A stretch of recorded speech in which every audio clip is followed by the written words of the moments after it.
What up, though, everybody, and welcome to Lions Nation Unite. I am Spencer Raxter. You know, Lions Nation Unite is a great platform created by Herman Moore to kind of bring all different walks of Lions content creators together and just put out the good word of the Detroit Lions. Keep you guys updated. Appreciate you tapping in. Facebook, Instagram, Twitter, YouTube, anywhere that you can follow us. Make sure you smash that like button. Make sure you smash the subscribe button on Lions Nation Unite on all different platforms. But I just want to get right into it. The Lions have made some official news. They posted on their Twitter a couple different moves that they've made, officially re-signing Al Qadim Muhammad as a pass rusher. But they also signed a trio of cornerbacks. One was bringing back Khalil Dorsey. One was signing Rock Ya-Sin, a former San Francisco 49er cornerback. He's a veteran guy. He's been around the place.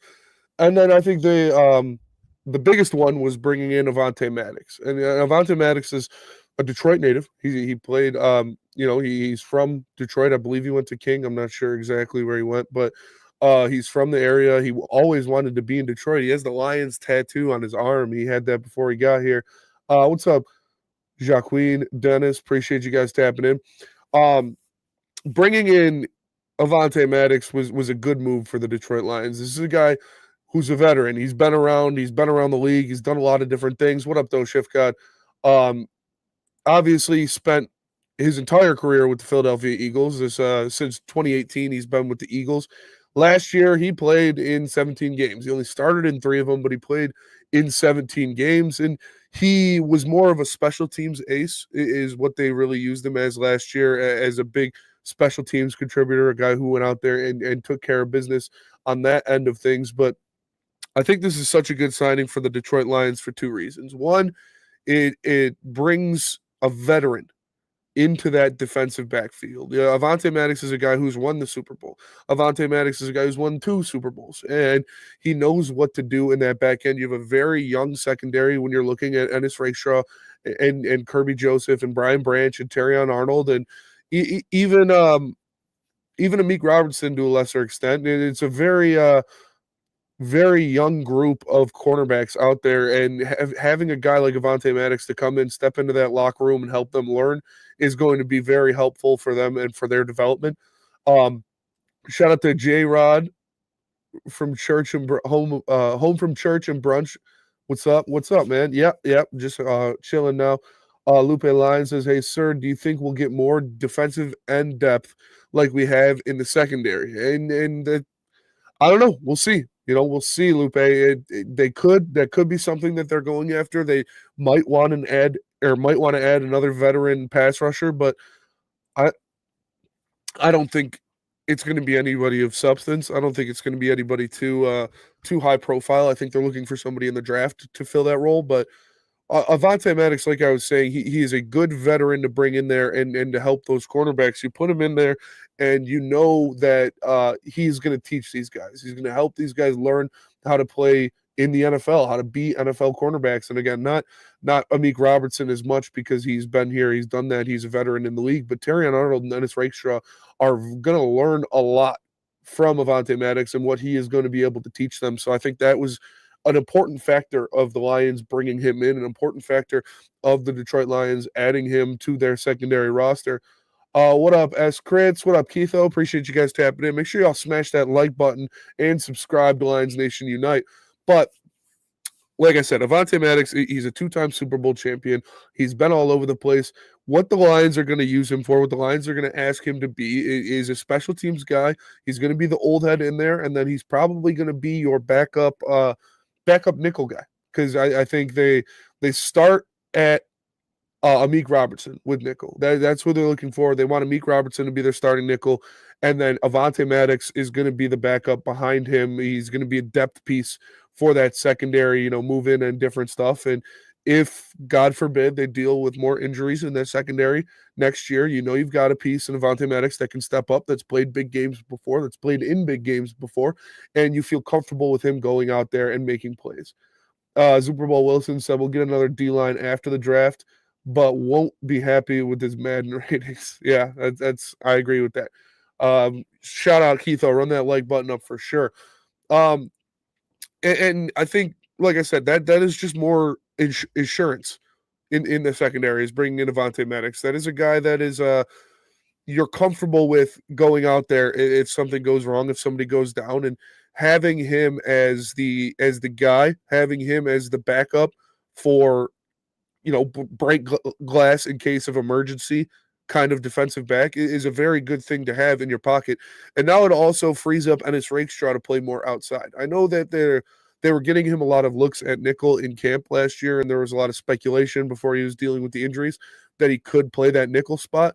I think that's kind of what Brad Holmes and what Dan Campbell like to do is get their best guys on the field, is to get their best players out there. Like we saw Jack Campbell play the Sam role for a little bit before he finally fell into that Mike role. Um, I think they were just trying to get Ennis Rakestraw as many touches as many touches. They're trying to get him as many snaps, as many looks as possible, and they liked what they saw out of him, so they were trying to get him out there on the field. And Ennis Rakestraw is an outside cornerback. That's what he played. That's what you drafted him to be. That's what he wants to be. And I think that's where he's going to excel in the NFL is at that outside corner spot. So now with Avonte Maddox being your backup nickel, that allows Ennis Rakestraw to be your third outside cornerback because the starters next year are obviously going to be DJ Reed and Terrion Arnold, barring some injury or some insane camp thing. But Ennis Rakestraw being that third outside cornerback is going to be good for him. It'll allow him to do what he does best and go out there and take care of business. So I think the Avonte Maddox signing not only provides depth, but he gives you a good culture piece, a good locker room piece, and he's going to be a very good special teams guy. Same with Rocky Sin. He is going to be a special teams guy. Like I know I came on here last time and I talked about how many people the Detroit Lions had to sign, how many people the Detroit Lions were losing in free agency. It was upwards of 20 players that were free agents this year, so they had to fill out that roster and they had to bring in guys. But you look at Rock Ya-Sin and Avonte Maddox replacing Kendall Vildor and Emmanuel Mosley, and I think you upgraded on both of those fronts. So it was two good quality depth signings for Brad Holmes and some guys that'll shore up the defensive backfield. J-Rod in the Woodward Sports Chat says, what are your thoughts on Thibodeau, Trayvon Walker, or Bryce Huff coming here via trade or two of the three?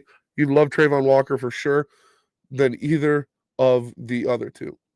I mean, yeah, if you can get one of those guys with Thibodeau or Trayvon Walker, we know that I personally think that if Aiden Hutchinson wasn't there, the Detroit Lions were going to draft Kayvon Thibodeau.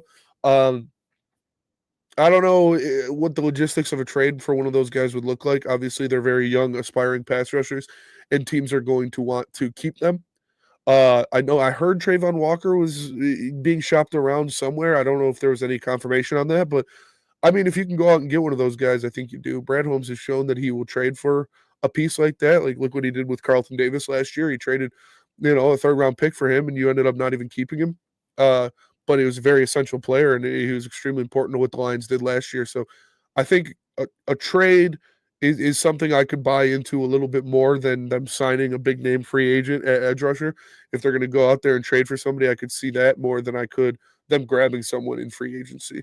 But I think it's the draft. They're looking for the draft. They're looking for the guy next to Aiden Hutchinson for the next 5 years to be on a rookie contract. And I'm totally fine with that because Brad Holmes has shown that he's pretty damn good at that whole drafting thing. So I think that's going to be the route they go. I think they're going to look for someone to pair next to Aiden Hutchinson for a long time on a rookie contract. Let people sleep on Nate Lynn. He looked good until he got hurt. I bet he balls just like Wingo. Yeah, that defensive line rotation is going to be obviously the key point of this team next year. You have a lot of people that are going to be questioning that defensive line rotation, questioning the guys that they brought in or refused to bring in.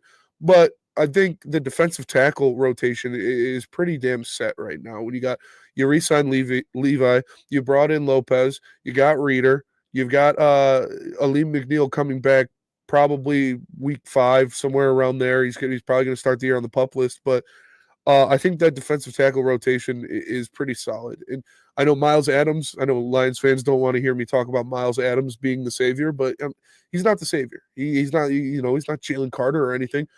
But I think that he is a good rotational piece, and he was shown last year that when he needs to be in there, when he needs to make plays, obviously last year was by necessity because they didn't have any bodies. He went out there and he made some plays. It's not like he's a superstar or anything, but he's a guy you could trust in there and a guy that'll be a solid piece to spell some of the big defensive line guys if they need a break.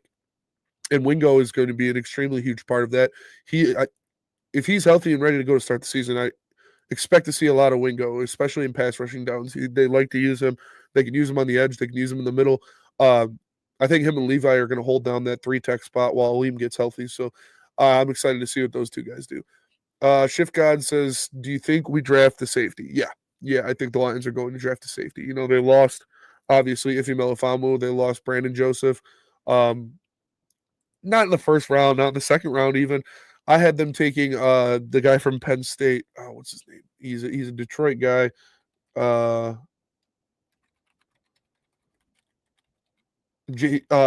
Reed. Jalen Reed is who I had the Lions drafting. I think it was in the third or fourth round. I think they have to go safety. You got to get some depth in there. Obviously, Kirby and Brian Branch are as good as it comes when it comes to the safety position, but losing Iffy and not having Brandon Joseph, who are guys that are both played some serious snaps for the Detroit Lions in different spots last year, I think you have to go out there and you have to shore up some of that depth in the safety room, and that's fine. It's not like a dire need or anything, but it's definitely a piece that I could see Brand Holmes targeting in this draft. Good afternoon and God bless you all. God bless you too. Just a fan. Appreciate you guys tapping in. Make sure you smash the like button and subscribe. You're starting to believe it's a defensive tackle and an edge in the first 2 rounds, says Keitho. I would absolutely agree with that. I think they're going to go trenches. I think the first 3 picks are all going to be big uglies when you look at either an edge, a defensive tackle, or an interior offensive lineman. I think Brad Holmes is going to restock those trenches and bring in some nice younger talent. Now, what order he does that, I'm not sure. Would I prefer it to be an edge in the first round? Yeah, I would, but this draft is so deep for defensive linemen, for pass rushers, that he'll have a bountiful, group of players to choose from, whether it's at 28 or whether it's at 60 or whether it's at 102. There's going to be a lot of guys on the board, and I know a lot of guys that are probably high up in Brad Holmes' rankings are going to be available because it's not going to be like last year when it was like the first 12 picks were all offensive players, or I think is how that went. But the depth of the defensive line in this draft is very prominent when you look at it. There's a lot of good pass rushers. There's a lot of good defensive tackles. And I think Brad Holmes is going to take advantage of that. And he's going to get a couple guys in here that know what they're doing, that are going to make an immediate impact, and they're going to go out there and make plays. What do you think of Andrew from Tennessee? I don't know. Andrew, is he a safety? Uh, uh, edge, D line, O line, safety, wide receiver, edge. Yeah, I think that's probably what they're looking at. There are talks that they really like Nick Nash, and I can see why. You know, he won the Triple Crown last year at San Jose State. He's a good size receiver. He's 6'2", I believe, 2 something. He's not a burner. He's not going to flash you with his insane athletic ability, but he is the type of guy that the Detroit Lions like at wide receiver, where he catches the ball, he makes things happen when he has the ball in his hands. He's very good at route running, and he's just a technically sound guy. He's like a bigger Amon-Ra St. Brown, and so I could definitely see them going after Nick Nash at that wide receiver spot.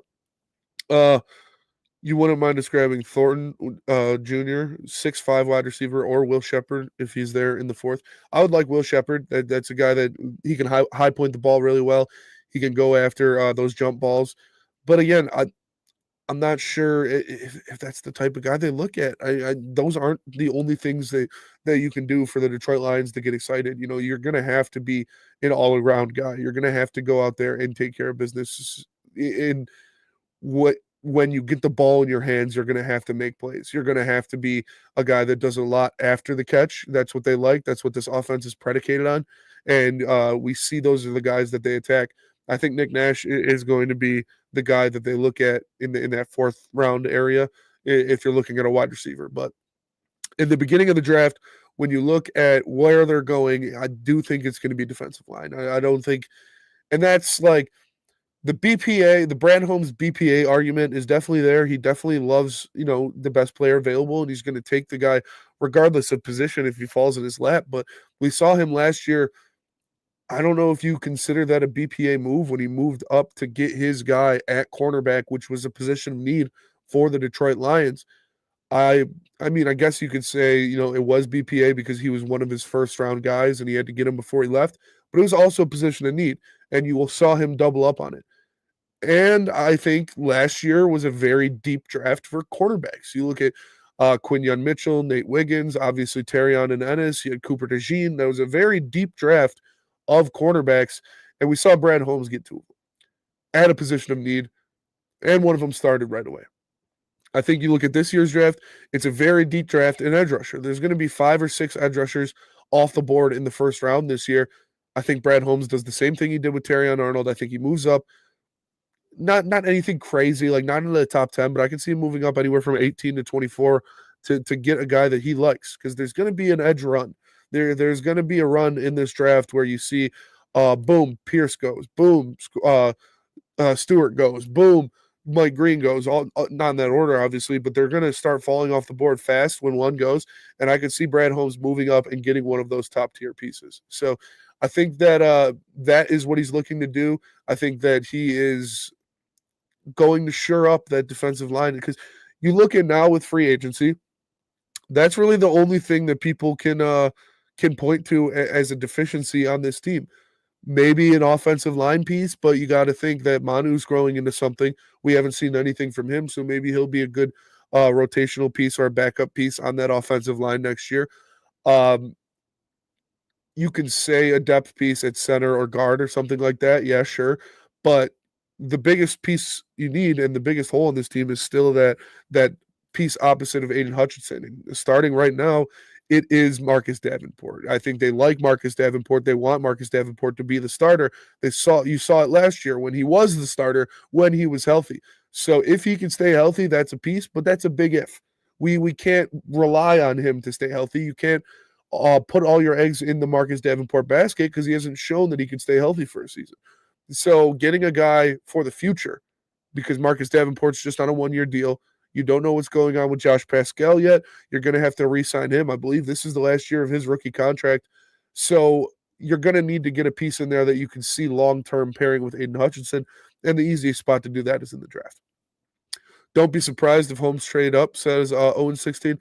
I agree. 100%. I think we've seen Brad Holmes move in this in the first round in damn near every draft he's been in, except for Hutch and Penei. And those were, no, you're not moving up to 1. You got the second pick. And the Penei Sewell falls in your lap. You're not moving. You're taking Penei Sewell. But we saw him move up for JMO. We saw him move up for Terrion. We saw him move around when he ended up getting Gibbs and Jack Campbell. So I would be surprised if Brad Holmes stayed in his spot and the Lions actually picked at 28. Like I said, I could see him moving up to 18, anywhere from 18 to 24 to get one of those guys. And I think that third round pick, that pick number 102 that you got for Aaron Glenn leaving, is going to be a bargaining chip that Brad Holmes is going to use to propel himself to a spot where he can get the guy that he wants. And that's, I'm just excited for the draft. I can't wait for it to get here. But shout out to the Lions. They, like I said, they did post all of their official signings that just happened recently. They re-signed Khalil Dorsey, they signed Rock Yassin, they re-signed Al Qadim Muhammad, and they signed Avonte Maddox. So those are good depth pieces, shoring up that defense and shoring up that cornerback room with some guys that are going to play.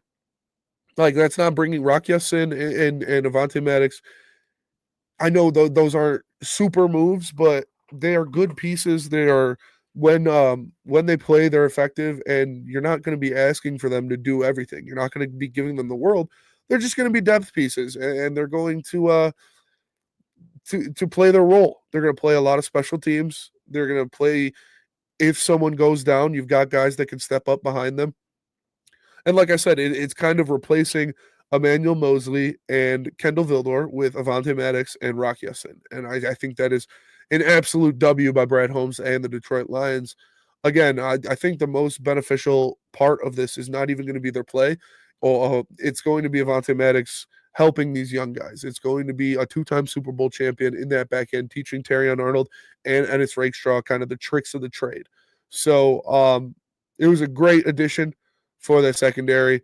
Don't know the terms of the deal, but you got to assume that they're lower number deals.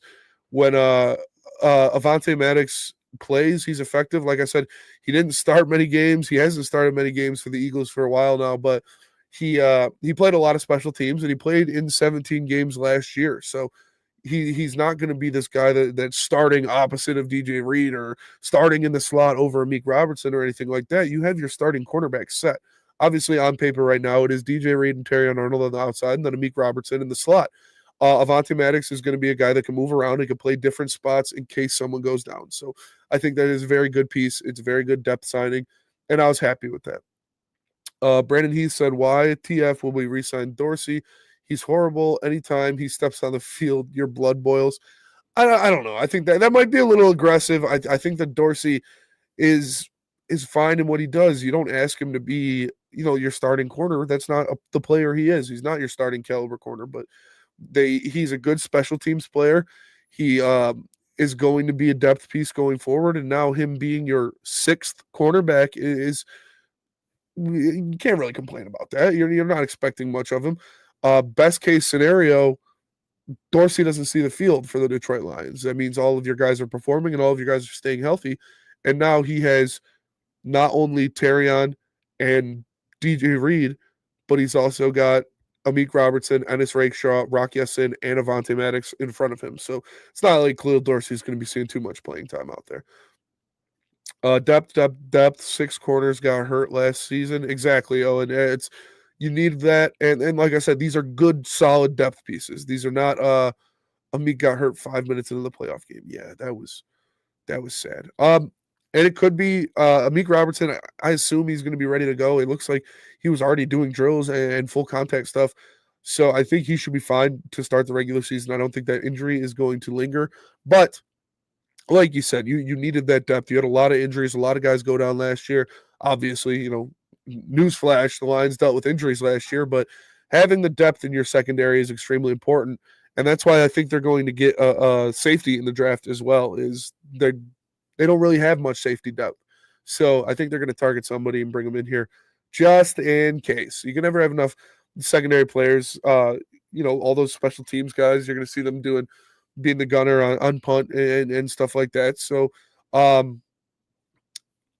it was a good signing. There are 2 good signings, Rock Ya-Sin and Avonte Maddox. They're not the world, like I said, they're not world beaters. They're not going to go out there and they're not going to light it up and be these superheroes, but they're players that are going to fill out your roster, players that in case somebody goes down like Amik Robertson did when he broke his arm in the playoff game, you have a guy in Avonte Maddox that you are comfortable with, that can play, has played in big games before, and will step up. So a very solid depth piece for them. And we need to get Herman to spread the channel out to other Detroit sports teams. Yeah, I mean, that talking some Pistons Nation Unite, different things like that. Maybe we got to get this one off the ground first, and you guys can help by doing your part, or, subscribing, liking, sharing the stream. It really means more than you know. And on YouTube, get in those memberships because we got a lot of good stuff coming for you guys. We got a Corey Schlesinger interview that we're going to post. We're going to be doing a Roy Williams interview, and we have a lot lined up with Detroit Lions legend. We're going to be calling him Inside the Pride is what we're titling the series. We're going to be doing a lot of interviews with Detroit Lions legends.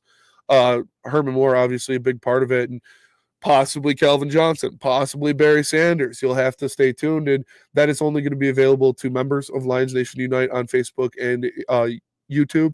So make sure you get in that membership, and we'll start posting those soon. Like I said, we already got the Corey Schlesinger one ready to go. Shift God OTC says, who do you want the Lions to play opening night? Ooh, opening night of football season. Ooh, that's a good question. I'd personally like the Bears. I know they're probably not gonna do that. They normally don't open with a division opponent. Let me see the schedule.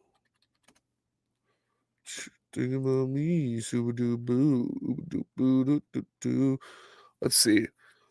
Home games, they got Chicago, Green Bay, Minnesota, Dallas, the Giants, Cleveland, Pittsburgh, and Tampa Bay.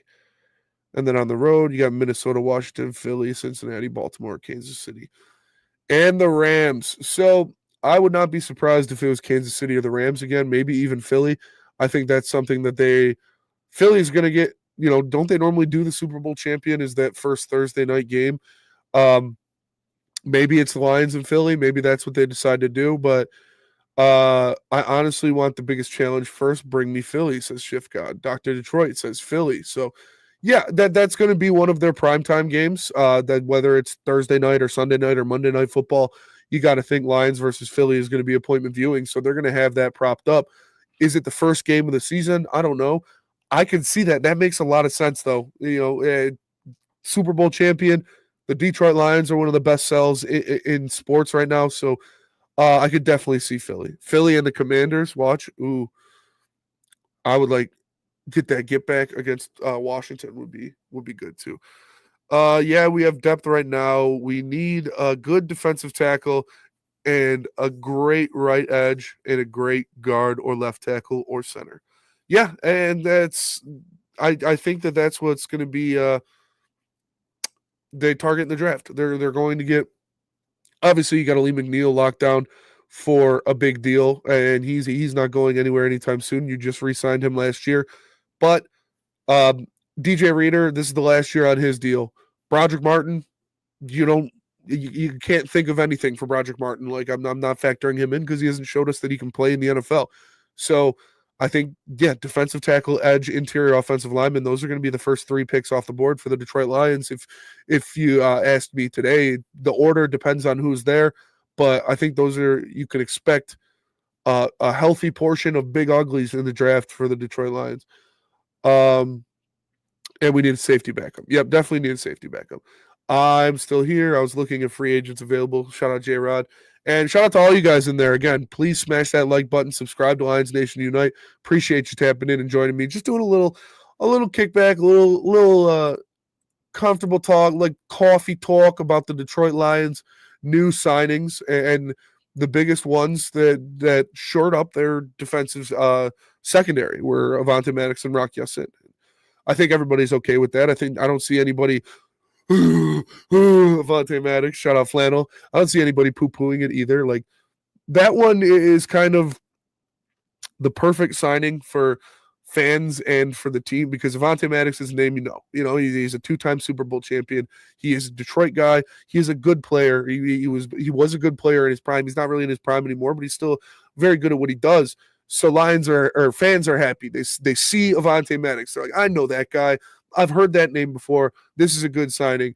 And on top of that, it actually is a good signing, like depth-wise, leadership-wise, what he's going to bring in. So it's the best of both worlds. It was a good signing, and it was something that appeases the fan base. And obviously, that's not why Brad Holmes does it. He's not signing people to make the fans happy, but I think that that one does. I don't see anybody really poo-pooing that one, and they shouldn't. He's a very good player. He's a very good depth piece.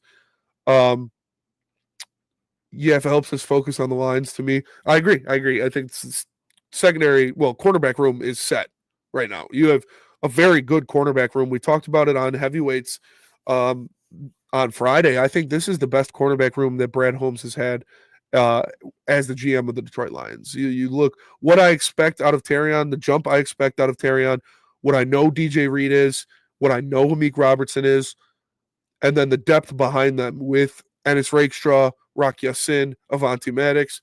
I think that this is the best cornerback room that he's had as a GM of the Detroit Lions. So I'm expecting them to make some plays. But it definitely, you need the defensive line to help them out as well. The cornerbacks will look a lot better if the defensive line is getting pressure on the quarterback. Brian Ruth says nobody under 300 pounds unless it's Mike Green or Josiah Stewart. I saw the Lions met with Josiah Stewart at his pro day or whatever that was. I would not be mad with Josiah Stewart at all. I think it would be kind of confusing if they got Josiah Stewart because he would, he's more of a 3-4 guy, and obviously the Lions run a 4-3. They don't like that type of build too much. You saw it with James Houston where they couldn't really find a spot for him. They wanted him to play that Sam role. but he wasn't too good at coverage. He wasn't, that type of player. They don't like just having specific edge rush guys. And there's nothing against Josiah Stewart. I think he's a very good player. He's extremely talented in getting to the quarterback, but he would be pretty much like James Houston for the Detroit Lions. Obviously, more talented of that, but you would want him playing the Sam role. And Josiah Stewart's not too good in coverage either, and you just paid Derek Barnes to be in that Sam role. Would they draft him? Would they put his hand in the dirt or put him on the edge position? I don't know. Would he be able to play a full-time edge in in the NFL? That's something we would still have to see because he is undersized for that position. But he did it very well in Michigan, and it's not like he can't play the run either. Like he's pretty good at playing the run as well. So Josiah Stewart, I could see it's not going to be in the first round, but I wouldn't be surprised. You want Brad to move up to 12 and get the best defensive end or defensive tackle. That's an all-pro level. Yeah, he did for JMO. Like you said, he moved up 12 for JMO. I agree. I'd like to see him move up and get one of those upper echelon guys. And I truly believe it's going to happen. I truly believe Brad Holmes is going to move up in this draft. And he's going to get a guy that, like I said, you could pair next to Aiden Hutchinson for the next 5 years on a rookie contract. But then again, there's another guy that I know Michigan fans are going to like to hear me say, but Kenneth Grant, I don't know what's going on with him. I'm seeing him slip down boards. If Kenneth Grant is still there around 15, I would love to see the Lions trade up and go after him because that is talk about a big body, talk about a guy that would help your defensive line. If you brought Kenneth Grant in here and he could learn under DJ Reader for a year, and then you let him go, and then next year, once DJ Reader, his contract up, you are more comfortable letting DJ Reader walk if you have a guy like Kenneth Grant in there, and with an Ali McNeil, that could be pretty nasty. That's cool. Keep slipping. Kenny would be legit. That would be amazing. That would be amazing if he fell to us. Like I said, I don't expect it to happen. I don't know why I'm seeing him fall in all of these draft boards. Like I think he's going to be a can't miss type of guy in this draft. I think he's one of the best interior defensive linemen in this draft. So I would not be surprised, or I would be very surprised if he slipped. But I'm seeing it all over the place. Dr. Detroit says, I'm hoping he does, man, because that would make sense. Grant is my boy. I work with his cousin. Good kid and loves Woodward and the Heavies. Hey, shout out. That's sweet. Very cool. Yeah, I love Kenneth Grant, dude. I take the bias. I don't care where you went to school. Like, sorry. It's the NFL now. It's I keep seeing Derek Harmon go ahead of Kenneth Grant in some of these later mocks, and that doesn't make sense to me. I know that Derek Harmon is more of the pass rush guy, but I just think Kenneth Grant is just going to make everybody around him better. Michigan getting more NFL players lately. Yeah. Oh, yeah. Harbaugh's churning out. I mean, they always have. Harbaugh always has churned out NFL talent. You look at they've been, most players drafted, like top 5 school of most players drafted over the past couple of years. It's always them, and Georgia and Alabama and Florida always has a bunch of NFL prospects. So, I mean, that's what happens when you're getting these top, these 5-star prospects, 5-star recruits, is you're going to turn them into NFL talent. Michigan's been pumping out a lot of NFL talent for sure. Man, I just keep thinking of Kenneth Grant as a Detroit Lion, and I would absolutely love for that to happen. What edge do I want the most? I've been thinking about this for the past couple days. What edge do I want the most out of this draft? I mean, obviously, Abdul Carter, don't even think about that. He's going to be a top 5 pick. Easy's in love with Shamar Stewart. I personally, I think Mikael Williams is my guy. I don't know. I won't get too mad about it because I like all of these guys and they all do a lot of very good things. And I think they're all very close together when you look at in terms of talent and in terms of J-Rod says Princely or Oluwafemi. Oluwafemi, dude, he's pretty good too. But I think that he's going to be probably the second or third edge off the board. I don't know if the Lions will be able to get him. I think that what Mikael Williams can do in the run game as well as getting to the passer, and he's got that freak athleticism, man. Like his size, his arms, how long his arms are. I'm gonna look it up so I can get the exact number. Uh, but I think he's got like 35-inch arms or something like that. Um, hey, mommy, Scooby Doo Boo. Do 34 and 3/8-inch arms. It's got an 82-inch wingspan, 6'5", 270. RAS is what Brad normally goes for. That is very true. I don't know what. Let me see. Brad loves the RAS scores. He does. He let's see. No, not Mike Williams. Mikael Williams. That's Mike Williams. Get out of here. I don't care about Mike Williams.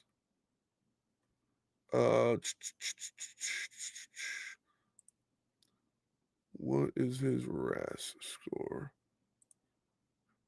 I can't find it. Here, let me see if I can find it on Twitter.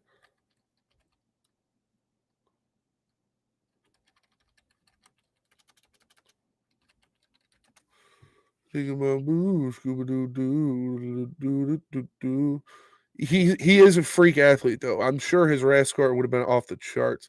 I can't find it though. I don't know who does those, but I'm sure his RAS score, his RAS is a 999. No way. That would be crazy. Like I said, he is one of the biggest freak athletes in this draft. He gives me a lot of Aldon Smith vibes, without being crazy. And I think that's something that the Detroit Lions should target is those big edge rushers. He's got great bend to him. He's got great athleticism. I think that he is going to be a guy that the Detroit Lions like. I think he is going to be a guy that the Detroit Lions target, and I hope they bring him in. Like I said, that he's probably number one for me out of the reasonable guys that I expect to be there. Super Bowl Wilson says Mikael or Shamar first, Scorton or Oladipo later. Femi is a guy that they like too. They have there has been a lot of talk that Femi is a player that the Detroit Lions really like. He's obviously kind of undersized for that position, but he is Shamar Stewart is a 999 RAS. Yeah, Shamar Stewart's a freak too. But Femi is a guy they like a lot. He is very good at playing the run. He was a former linebacker that converted to an edge last year. He, again, another just freak athlete type of guy. Let me see here.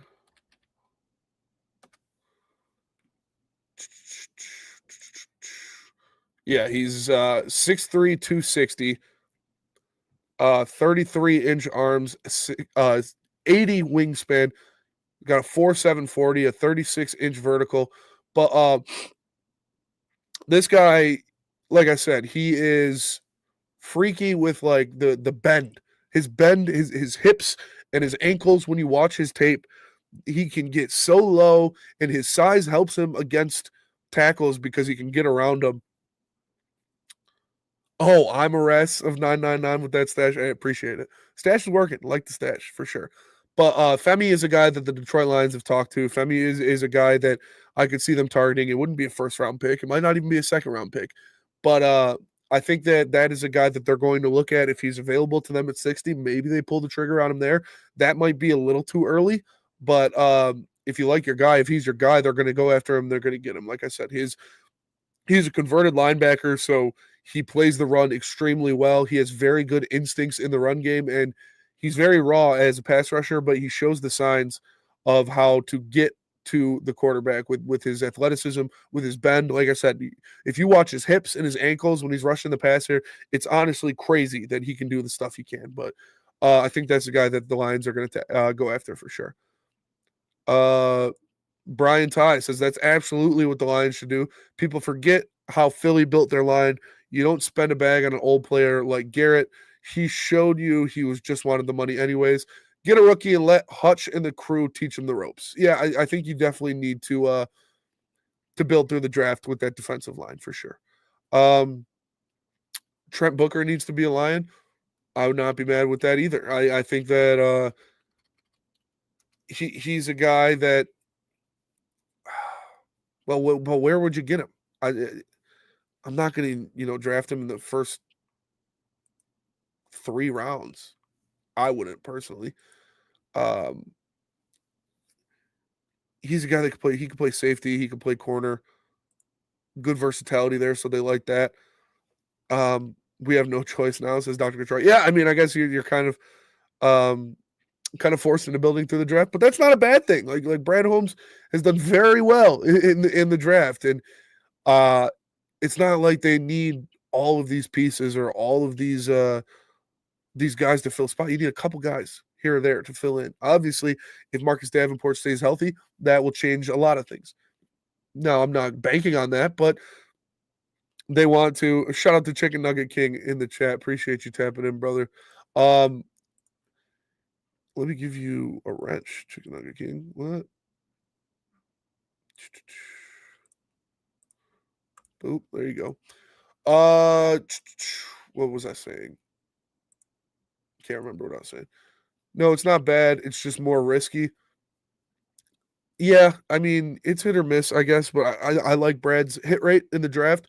I think that after the Myles Garrett money stuff came out, that wasn't going to happen. That's why I've stood pat that Trey Hendrickson is not going to happen, and I don't think it was ever going to happen because he's looking for the money. He's looking for a bag, as rightfully so, like he should, and he deserves it. But the Lions already got a $40 million pass rusher on the roster. When Myles Garrett came out and said he'd be willing to negotiate his contract to play for a contender, he was only making $20 million a year. That's why I was like, okay, go do it. But then you could see he just leveraged that into, first of all, Cleveland didn't want to get rid of him. That's very obvious. And second of all, paid him $40 million a year. Not going to happen. Yeah, bad guy's not a fit here. I agree.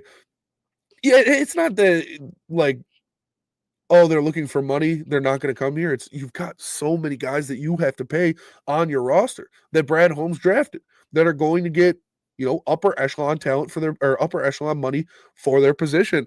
You saw it with Goff and Penne and Amon-Ra St. Brown. You still got Kirby Joseph down the chamber. You've got Jameson Williams, Brian Branch, Aiden Hutchinson. You saw Derek Barnes and Ali McNeil get nice contracts. So Brad Holmes likes to pay his guys that perform well for him. And then when you do that, you can't really you're never going to really pay that big guy in free agency unless it's someone chasing a Super Bowl on a 1-year deal. So that's what it is. And there's nothing wrong with that. Like it's not like he doesn't pay anybody. He just paid DJ Reed. He paid Anzalone. He paid DJ Reader. He paid David Montgomery. I don't know why. Brain fart. Paid David Montgomery. He brought in these guys, and they're very good and very important pieces to this team. So, but that edge spot, wide receiver, edge, quarterback, those guys make so much GD money that you got to pay the guys you got in the house, and you got to hope that you win on some of the draft picks. Eagles leading pass rusher had 8 sacks, and they let him walk. We don't need Garrett or Hendrickson or Crosby. I agree. The Eagles have so many good defensive linemen, and that's really what you like to see is kind of that platoon of guys that could come in, fresh legs, stay healthy, get out there and get after it. Obviously, the Eagles' defensive line is built on their interior, and the edge guys they're a 3-4. So those ancillary pieces on the outside make things happen, but it starts with the Jalen Carters, and it was Fletcher Cox. Now you got Jordan Davis and Jalen Carter making things happen. If we move up, it's for McMillan, the wide receiver. Dude, T-Mac's a freak, honestly. I see people taking Golden over T-Mac. I guess that's like a flavor type of thing. He is the speed guy. Golden is out of Texas, but I think T-Mac's the best receiver in this draft, and I don't think it's close. If we didn't lose 19 players on defense last season, we would have won the Super Bowl. And I agree. I mean, I think the Lions have the best roster, or at least the second best roster in the NFL when healthy. So having that many guys on IR definitely hurts. And hopefully that doesn't happen again this year. But that's why you're grabbing depth pieces. Excuse me. Oh, jeez. That's why you're bringing these guys in. So, more importantly, the Eagles had a healthy D line, and that was the difference between us and them. Absolutely, they had 21 of 22 day one starters playing in the Super Bowl. Like that's crazy. There is some luck to it as well. Like the NFL at this point, where the Lions is just a war of attrition. You know what this team's going to be. You know they're going to make the playoffs. You know they're probably going to win the division. But can they stay healthy to make a stretch run? That's what it is for a lot of teams. That's what it is for like look at the Chiefs. The two times the Chiefs lost the Super Bowl was because their offensive line was banged up and Patrick Mahomes is running for his life. So you need to stay healthy. There is a luck factor of that, but I think that they're going to add some pieces still. Like I said, I wouldn't be surprised if they added a veteran offensive lineman in free agency. I don't think they're going to get an edge rusher. I don't. I think they're set there, and they're going to draft the guys that they want. But I wouldn't be surprised to see them add a veteran guard or even a tackle still in free agency because they still got moves to make. They still got money to give. Um, that's why our O line fills up lines, 2 All Pros and 1 good player. Yeah, I think that like I said, I think they shore up. Losing Kevin Zeitler did kind of hurt. I'm not too worried about it because I believe in Christian Mahogany holding down one of those guard spots. And then, like I've said it before, I think the right guard on the Detroit Lions is the most insulated position in the NFL. Like you're playing in between 2 All Pros. You're playing in between Frank Ragnow and Penei Sewell. We've seen Yodi. We've seen uh, Dan Skipper, Graham Glasgow.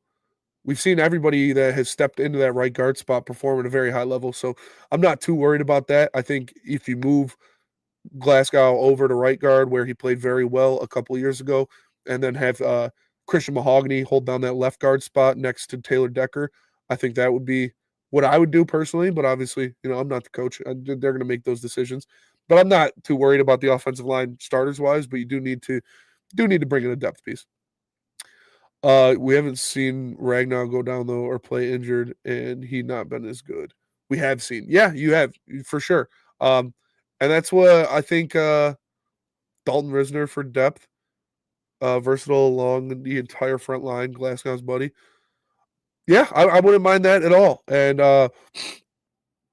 like I said, I think that you're good with the starters on your offensive line, the depth pieces, and that's what you're looking at. That's why I wouldn't mind them re-signing Yodi. I think that he played well when he was asked to, when he was put in there, when he was given the leash. Like I thought he played well, and that's what you need. You just need depth pieces to come in there.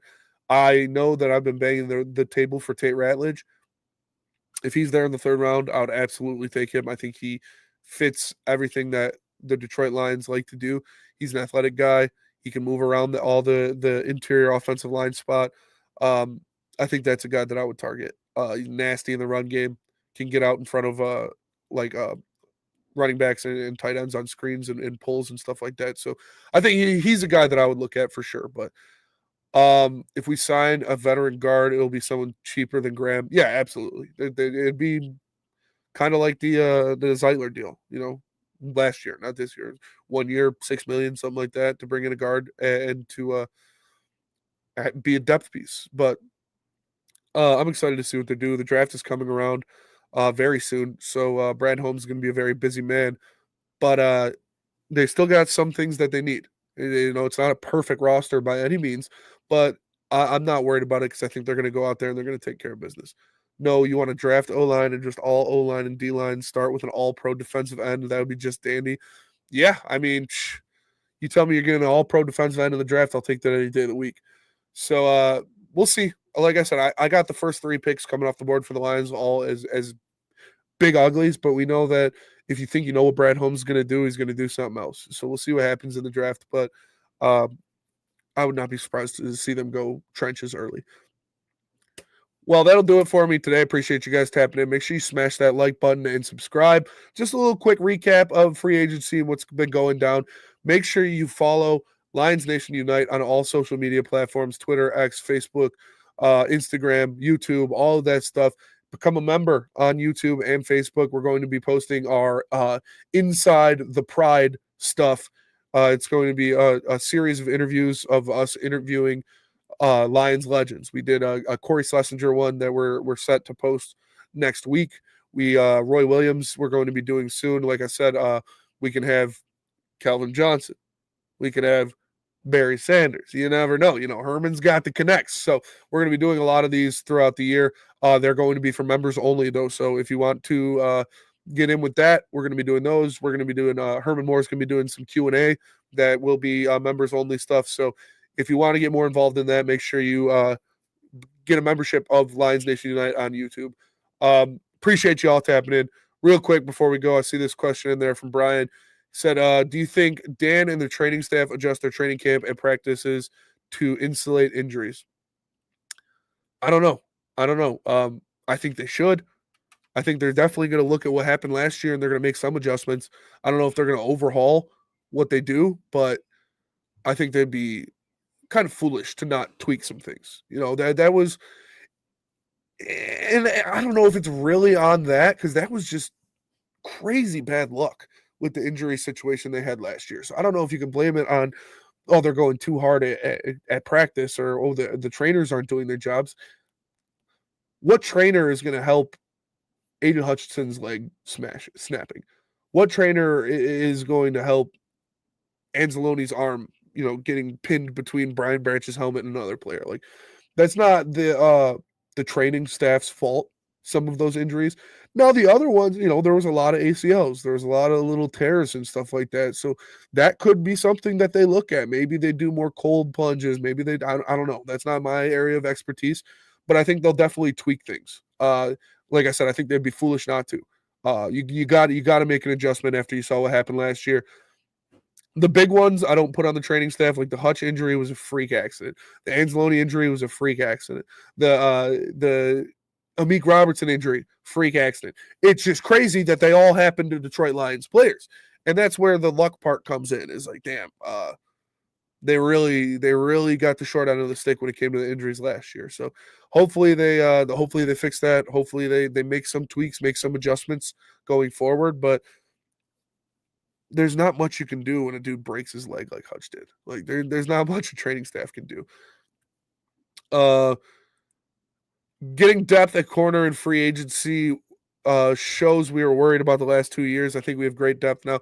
Absolutely. Oh, Phil, you already know what the deal is on opening day. But absolutely, Ian, I think that we saw him completely overhaul the cornerback room over these past 2 years. They wanted Carlton Davis to be a part of that. I think they wanted to retain Carlton Davis and keep him.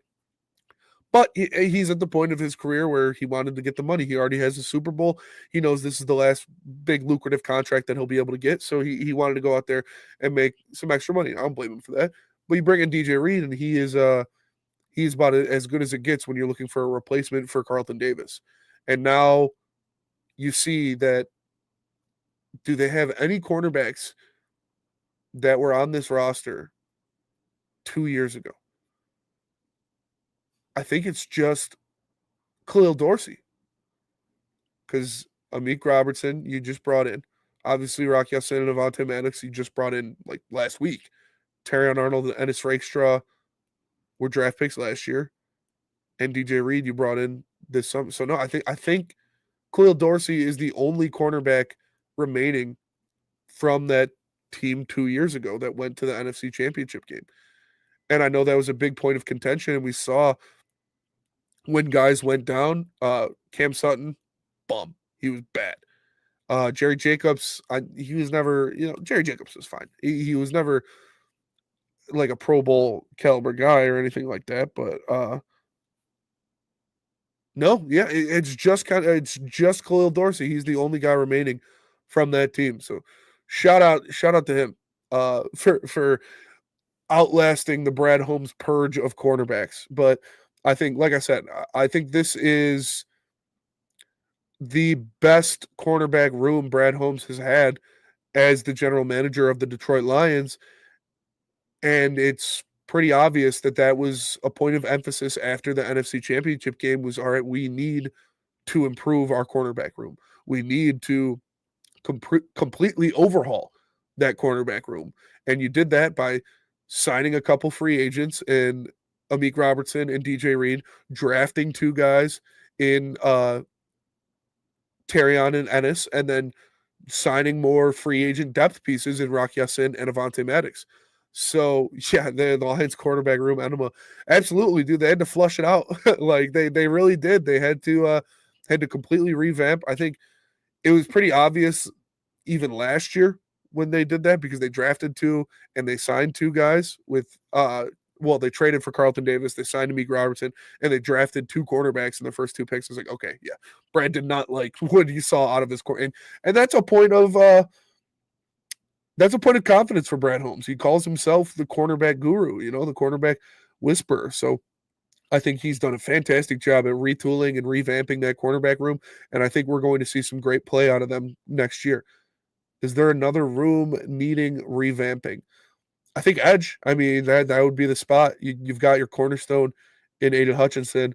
Um, Outside of that, you don't have too many long-term plays at edge going forward. Like I said, I think this is the last year on Josh Pascal's rookie contract, if I'm not mistaken.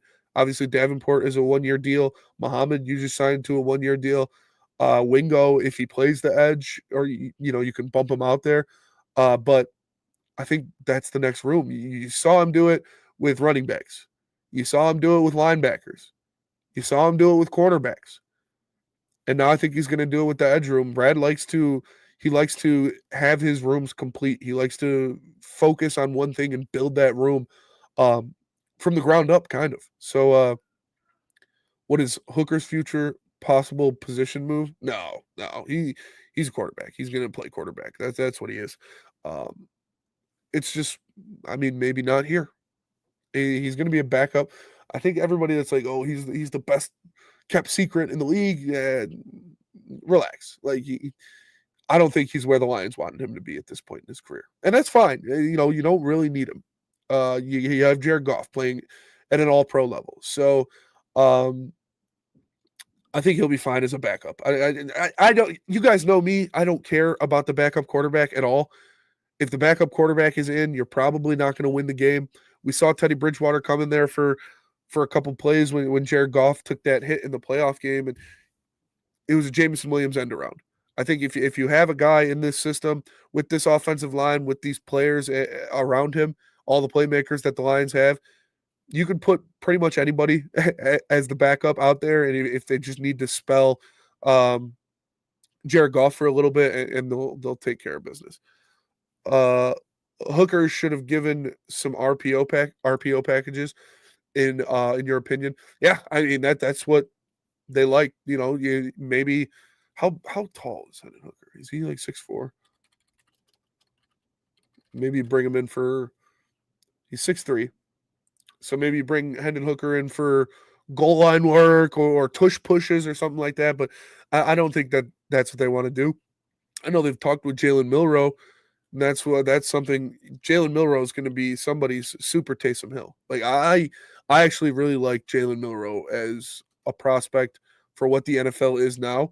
I think you get him as that super Taysom Hill guy. He would be nasty in the red zone. Very good for tush pushes and things like that. I don't think the Lions did talk to him. He's the only cornerback in the draft they talked to, I believe. That could be Brad. Brad loves the Bama guys and different things like that, but I don't think the Lions are going to draft Jalen Milroe. I think whoever does, they're going to get a good player, and he's definitely going to have a package on their team or two. But yeah, Hooker's not going anywhere. And like I said, every single Lions fan should pray that they never see Hendon Hooker take a snap, because that means Jared Goff is healthy, performing well. Well, maybe you want to see him take some snaps in the fourth quarter, because that means the Lions are blowing teams out. But best case scenario, Hendon Hooker doesn't take any meaningful snaps for the Detroit Lions. That means Jared Goff is healthy. He's going to and he's taking care of business. Brian Casino says he'll probably be a Steeler. Ooh, I would really like that. I would really like that. Oh man. I appreciate you, Phil. I don't know. I mean, thank you, definitely. I don't know if I'm outgrowing anything. I'm pretty happy where I am right now. But yeah. Shout out to. I really like Jalen Milroe to the Steelers. But okay, that'll do it. Appreciate you tapping in. I said I was leaving. Did 15 more minutes. He's a weapon. Yeah. Jalen Milroe is going to be somebody's super Taysom Hill.